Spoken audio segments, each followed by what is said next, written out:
Yo, what is up everyone? Back here with another video. So in today's video, we're going to be breaking down like what Pokemon I think are going to be really strong terrestrial edges. By no means is this like a full comprehensive list because there's obviously going to be more stuff that we haven't touched on. But in today's video, I wanted to kind of go more in detail on what Pokemon I think specifically could benefit off of terrestrialization. Let me know in the comments what Pokemon you think would really capitalize off of terrestrialization, or rather will like really appreciate it, and like tell me what type they would want to be, right? So the Pokemon that you think it would be really good with terrestrialization, what type that you think they would be. Um, Again, like a lot of this is hypothetical because obviously, the returning dex is a leak. So technically there can be incorrect mons in there. And obviously there are a lot of new Pokemon that we don't know yet. So I'm only going off of the information I have, but I did want to break this down and talk about some of the options in the returning dex that we do know that could be really strong, right? So obviously, like, subscribe, drop a comment if you guys enjoy the content. And yeah, let's get right into it. So I'm going to break down the list of Pokemon that I really think are going to benefit off of terrestrialization, and I'm going to kind of go through it individually. A lot of them, actually, I was surprised because, like, after yesterday's video, I was like, okay, I'm going to sit down and, like, really, like, grind this out, figure out what Mons I think would terrestrialize and be good with it. A lot of them actually, I feel like, want to remain within their type the more you think about it, but the fact that they keep their coverage is like really strong, so that's why they would want to terrestrialize within their type, right? That being said, obviously there are some exceptions, but the first one that really stood out to me, and I did mention this in yesterday's video, was Rotom Heat. So Rotom Heat, you get to retain your Fire Stab, you get to change to an electric type, right?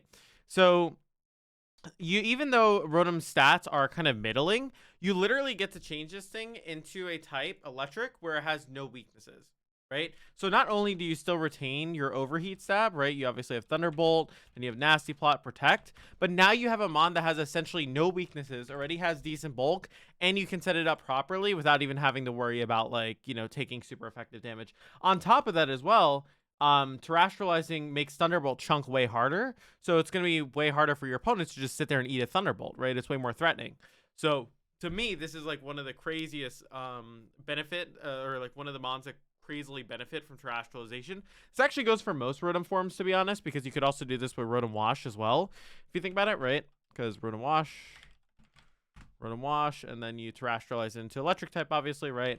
And now you have Thunderbolt, Hydro Pump, Nasty Plot, Protect, which is absolutely insane. We're gonna go over to the calculator here and go to Rotom Wash. Well, we can't do the Rotoms actually, but you guys know, like, obviously they are both going to be immune to, or they'll be rather hit neutrally by everything, pretty much, right? It's absolutely insane. Like, to me, that's except for electric, obviously, but that's, like, to me, crazy, because now you have the same benefits of having a Rotom with Levitate, except that you can't get hit super effectively, so it makes them way more potent, in my opinion. Okay, so that's the first one, right?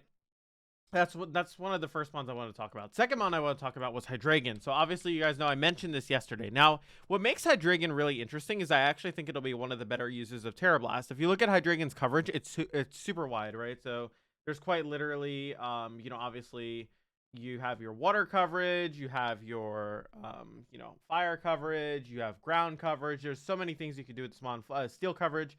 So I already mentioned a couple different potential types for Hydreigon. There are three that I've really narrowed down that I feel like could be really strong with it.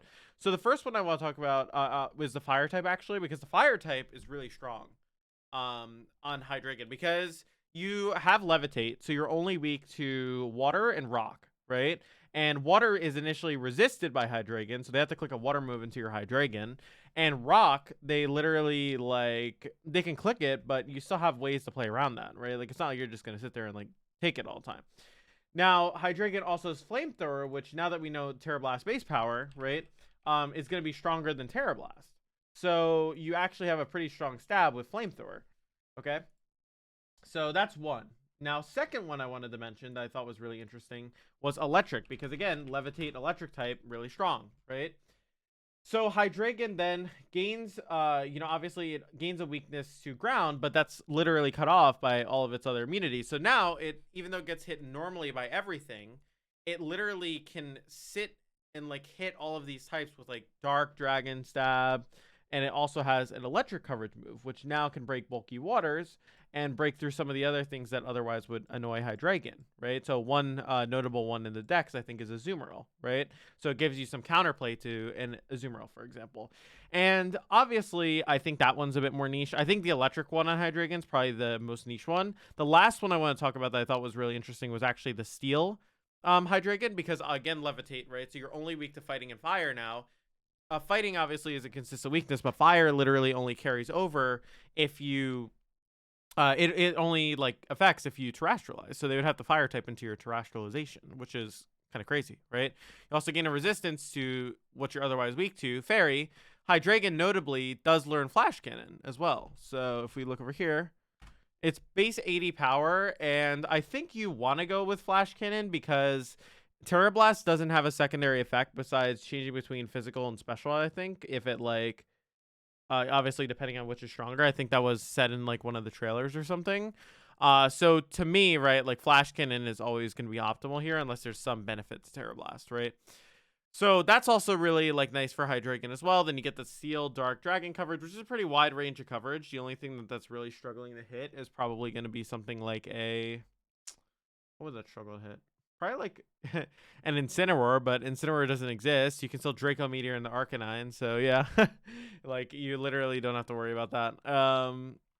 So yeah, I think it has like a wide variety of coverage. It could hit a bunch of things. Probably like an opposing Volcarona could be annoying for this kind of Hydreigon, but that's why you have checks.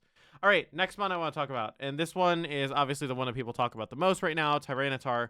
So Tyranitar is interesting because I think Tyranitar, even though people are like, oh, like typically like you know, you're gonna go for like a ghost terrestrialization, right? I'm actually not so sure how often ghost is gonna be used, because if you think about it, right? Oh, sorry, I'm about to put in Tyranitar. If you think about it, right? Sure, you changed to a ghost type and you're immune to fighting now. You still have your rock and dark stab, but now you're getting hit by your own stab and you're not deriving a benefit from it, which kind of sucks. Whereas, like, why wouldn't I just like terrestrialize it into a rock type, right? And get a stronger rock slide off. Also, even though like you know, I'm getting hit for a bunch of weaknesses, like it's actually less weaknesses than I had over here, right?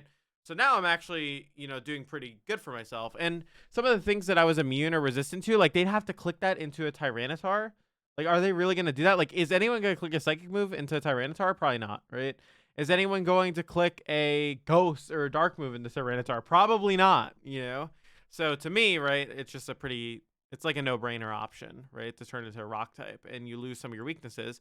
You could even have a big turn where it's like, okay, I know they're going to go for a close combat into me. I know if I terrestrialize into a rock type, I can live, kill the partner, and like chip this thing down. You can terrestrialize into rock type, go for rock slide. Like that opens up so many more opportunities for plays, I think. And it kind of synergizes a bit better with it. So actually, the more I think about it, the less I'm like on board with ghosts. A couple of other ones I want to talk about. Fire. It does get Fire Blast, but sorry, Fire Punch, but I think it would probably go with what's the move? Terra Blast is what it's called. Because physical Terra Blast would probably work better, but notably, it does resist a lot of the things that Tyranitar is weak to, right? So you could use that as like kind of like a counterbalance to things that Tyranitar is weak to give you an out.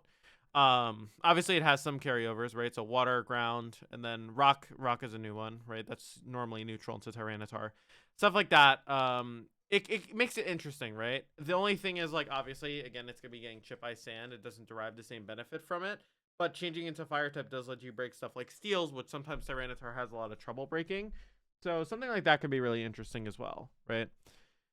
Okay. Oh, and final tip I want to talk about with Tyranitar. Actually, this one I wanted to touch on real quick just because I was curious about it. Steel might be interesting, mostly because you're still immune to sand. And, you know, obviously, like, ground is a carried over weakness. Fighting's a carried over weakness. But fire is a weakness that comes after you terrestrialize, right? So they have to like kind of make a prediction there. And notably, like you resist a ton of things, and most of these things are things that would super effectively affect Tyranitar, right? So fairy, steel, you know, opposing rock is like whatever, right? You have grass, you have bug, like all these things that normally would super affect Tyranitar, like you can just sit there. Also, notably, Tyranitar does get Iron Head, so you do get the opportunity to just kind of like click Iron Head, right? So that's a cool idea, I think, with Tyranitar. All these types are interesting. I think Tyranitar is actually one of the main benefiters of terrestrialization. I think it actually really wants this mechanic. So next one I want to talk about was Dragapult. So Dragapult is one of those mons that like I don't think is going to terrestrialize outside of its type. I think Dragon just makes sense for it. You lose the Ghost typing. Like Ghost doesn't add any resistances for you. So actually you're really like, I mean, obviously you get 2 immunities with like Ghost and normal, but is anyone really clicking that into Dragapult? Like no. So you do lose a few resistances, right? And you do get normal damage a few more, but you notably drop, 2 weaknesses. So, you're cutting down your resistances to also cut down your weaknesses, which I think is totally valid. And a lot of the normal damage moves, right? Like are moves that they wouldn't really be inclined to click into a Dragapult, right? So normal fighting, they don't really want to click that into your Dragapult. Bug, I don't think they would click that into you unless they're predicting it, but even then it's still risky, right?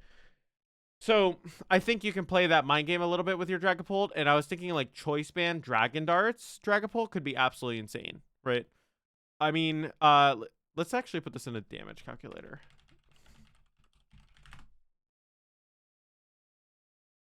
Okay, let's do the Picolytics one, okay? So Dragapult, right?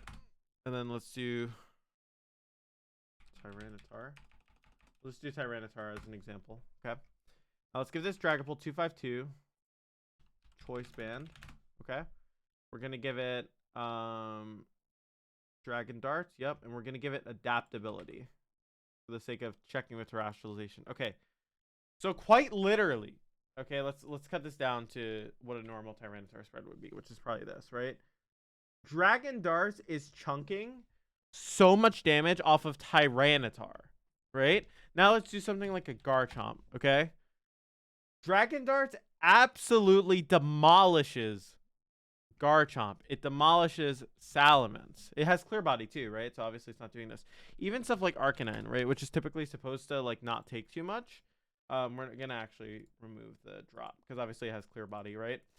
Like this is so much chunk damage that a dart is gonna be doing on things. Like that's like 40% for one Dragon Dart. And if something protects, good luck. Good luck, dude. Because that's gonna do so much damage. It's gonna be unbelievable. Like obviously too, it does require a lot of commitment into the Dragon Darts Choice Band, but it is like a really cool idea that I think could actually really like do well in this meta. So I think that would be a really cool idea.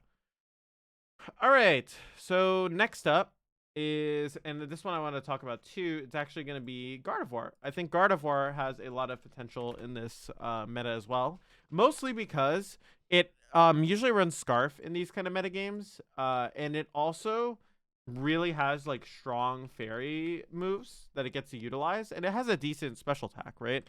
So let's turn this into a fairy type terrestrialization, right? So you still have the Psychic Stab if you need it, but now you have stronger fairy moves. Imagine how much damage a boosted Gardevoir Moonblast is. Like basically adaptability boosted Gardevoir Moonblast with Choice Scarf, right? Like it's chunking so many things for so much damage. And you trade off like obviously a couple of, like quad resistances or like, immune and resistant. Actually, you don't trade the immune. You just trade some of the resistances, but you gain more resistances actually. So like this is actually really good for Gardevoir, right? It makes Gardevoir so freaking offensive, like offensively potent. It's going to do so much damage. So I could definitely see this thing being like really good. Especially too, because I think we might see in Scarlet Violet a return of the telepathy teams where like you have Garchomp and Gardevoir next to each other, like Scarf Gardevoir and Garchomp clicking Earthquake. And then you have obviously, Scarf Dazzling Gleam plus Earthquake or Scarf Moonblast plus Earthquake. Like it's just cool, right? All right, so that's what I want to talk about on that one. So Gardevoir, obviously, that's a pretty straightforward use of it. Next one I want to talk about, and this is one that a lot of people are talking about, Dracovish. Okay, so dude, this thing never needed the dragon type, so terrestrialization is a blessing for it, right? Because it's never clicking the dragon move anyways, but it's nice that it gets to keep the stab. This thing with Fishious Rend is dude, this is adaptability boosted now Fishious Rend. It's adaptability strong jaw Fishious Rend. I can't even calc that. That's how ridiculous it is. And on top of that, even though it loses some like more resistances, it actually gains more resistances overall. And its weaknesses do not carry over from its type. So this thing is going to be an absolute nuke. Can you imagine Choice Band, Strongjaw, Terrestrialization, Fishious Friend? Like, that's just ungodly amounts of damage. Like, I can even, like, kind of calc it. Here, let's do Strongjaw, Band, and then I'll give it a +1 because adaptability, basically. All right, so Fishious Rend on an Arcanine obviously is going to murder it. Let's do something like a Dragapult for fun. Dude, like, this is without the boost, by the way. This is without the double boost that Fishious Rend gets, by the way. If it gets the double, like, Dragapult's dead. Anything is dying to this, besides Gastro, obviously. So, like, that's going to be insane, man. I am so not looking forward to dealing with, like, Water Dracovish. It's going to do so much damage. Okay, then. Next up. Braviary. Okay, so Braviary might be a weird one for you guys to see because I was just like crap talking the other Braviary in like the Hisuian Pokemon video. I think normal Braviary is actually gonna be good. Also, normal Braviary actually never really runs. It's like normal coverage. So like just getting a stronger Brave Bird is actually pretty strong, like nice for it. If we take Braviary here even, right? Braviary. Okay. So it's Defiant, obviously, but for the sake of the calc, we're gonna go adaptability here. Okay. Okay, so adaptability, Brave Bird, right, into a Dragapult won't run bulk usually. Just absolutely murders Dragapult, right? Arcanine. This is going to be +1, theoretically, right? That does not look right. Oh, sorry.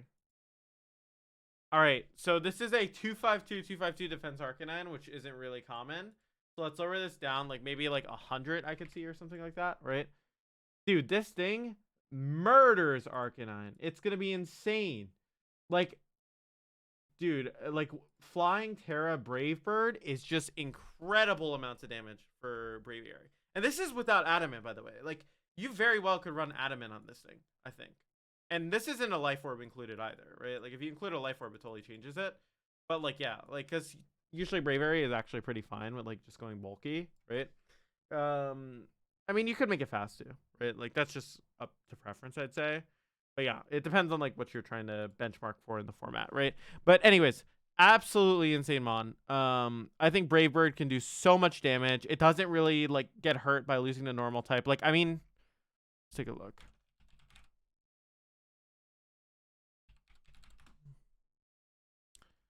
Like, look at this. Like, okay, sure, it loses 1 immunity, but then it gains another resistance anyways, right? And like its immunity is neutral, so it's like, what did I lose here? And like someone would have to click a ghost move in the Braviary. Like, who's gonna do that, you know? So yeah, absolutely insane. All right, next one on the list I want to talk about, Hatterine. So Hatterine, you guys might know from Sword and Shield, obviously, but what I think is good, so I say Hatterine is going to be good contingent on one thing, and that's going to be whether or not it gets Expanding Force. If Expanding Force is in the game, Hatterine is absolutely going to benefit from Terrestrialization, because now you can go for Psychic boosted, Psychic Terrain, Psychic Terrestrialization, boosting item, boosted Expanding Force. Like, that's insane. And also, it doesn't really lose, like, much. Like, it gains, obviously, like, a few weaknesses. Or, like, different weaknesses. But it doesn't really matter, right? Like, it's okay. It still has its fairy coverage. And it still has stab on that. But the psychic moves are going to do so much damage. And that is going to be absolutely incredible. Like, I cannot express how excited I am to like, see how Terrestrialization is going to impact these mons. But Hatterine is absolutely one of the mons that's going to absolutely love to get the Psychic Terrestrialization going. All right, next up, Garchomp. So, a lot of people were in my comments. Someone did bring up Rock type Terachomp, and I actually did go through it, and like I really like thought out the different Tera types and like if I thought they would be good or not.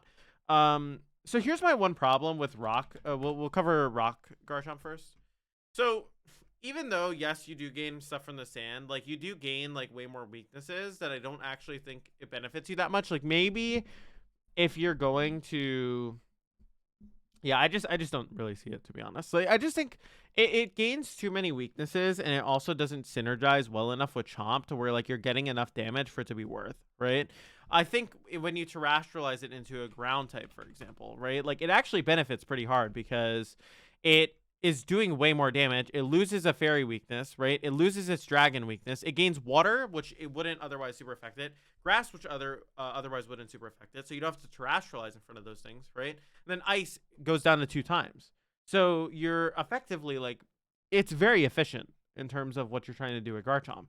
And the other type that I thought about, which was Steel, this one I'm not the most sure about. I feel like it could be good, could be bad.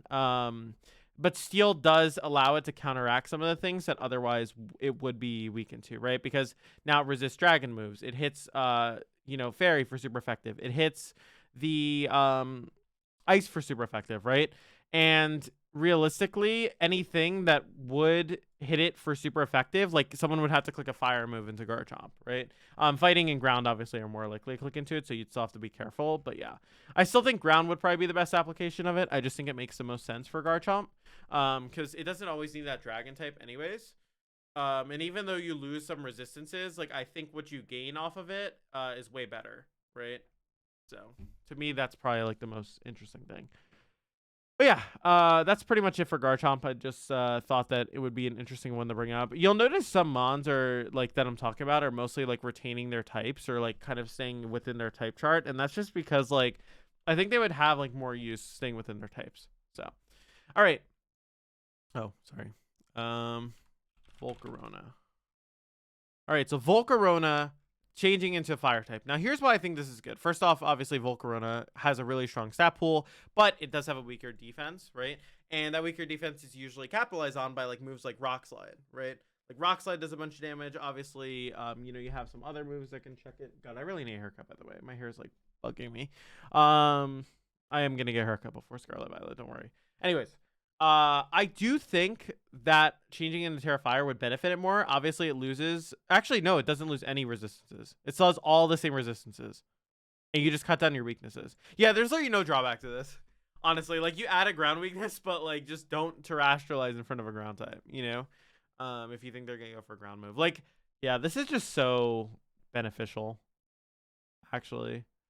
Yeah, I think it just allows Volcarona to do so much more damage too. Like, imagine a Quiver Dance set. You still get the Bug Buzz stab, but you don't have to be like, the bug type. It's just so much better.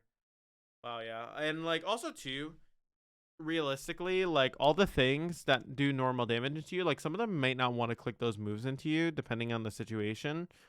Because you have to remember, right? Normal damage, it's normal damage. So that's okay if you have a lot of normal damage as long as you have bulk to support this thing. And like Volcarona needs the support anyways. So, all right.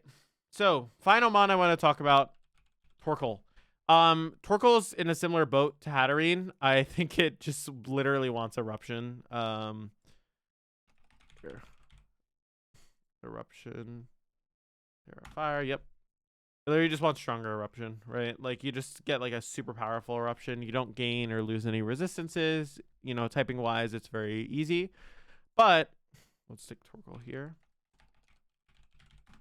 Let's give it charcoal, right?